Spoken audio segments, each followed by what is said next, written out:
Kuthiwa into mayenziwa i-ANC ebesithule i-DA kusuke sekucace ngokusobala ukuthi leyo nto ayibalungela abantu abamnyama. Uthi lo muntu sokhuluma kule video uqala ukuyikhola leyo nkulumo ngoba ngenkathi uRamaphosa sayina ibill i-DA ihlulekile ukuthula. Lokho kufakazela ukuthi kushuthi khona into enhle ngale bill. Uthi kodwa kumangaza kakhulu ukuthi kungani iMK i-reject lento eyenziwe uRamaphosa ngoba phela iMK ithilwe labantu abamnyama.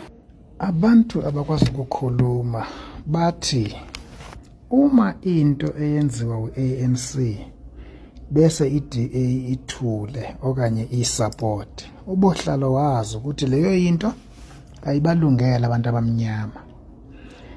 Mangithi ngiyayibuka lento hebana. Abantu bagude ekukhulumeni ngoba ngiyibuka ibe yiqiniso lento. Immediately uRamaphosa esayine ibill lebesikhuluma ngayo. Ikhalile i-DA. Lokho kuyangitshena ukuthi khona into enhle ngale bill. Manje ngizothuswa ila maqembuka lamambuka la uMK. Uyakhala uMK uthi siyayirejecta lento.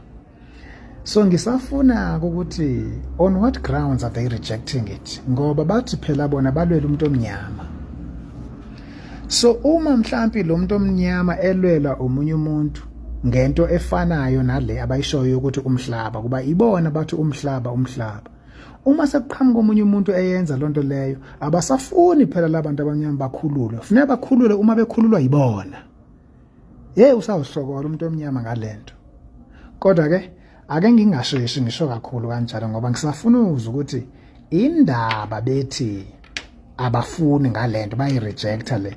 And ukhumbula ukuthi uMalema wakwanikeza uZuma 6% ukuthi thatha umhlaba ndoda. Wawunqaba.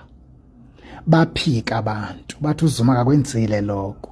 Sawafaka amavideo kwacaca kwabonakala kwezwakala. Abantu ababuya bazothi ayisiyaxolisa ubuqinisile ngoba vele imbuka liyahlupha imbuka ingakho ufuna vele ulibulale.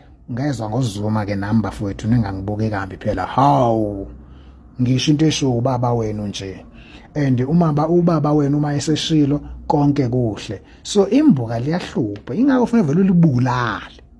Bafowethu angisho ukuthi ngifuna ukubulala imbuka leMK ngithi kusho uZuma. Ngiyazi ke okusho uZuma yikona enokuthandayo ukuthi kunjani akusasebenzi lokho. So ngiyazi ke abantu abaningi mhlawumbe bazophinde bathi hawu indaba uZuma manje ekhuluma into enhle kangaka athi abantu babangawutholi umhlaba ngoba uRamaphosa useyazama nje. Anofunda ukubona into eyinhle komunye umuntu ngisho kungeyena ukhazini wakho kungeyena umuntu omaziyo. Wofunda emqondweni wakho uhluze okuhle ke bafowethu akuveli ngokuthi kusho ubani kuyihambela nje uhlanya nje ngakutshela ngento enhle estradeni.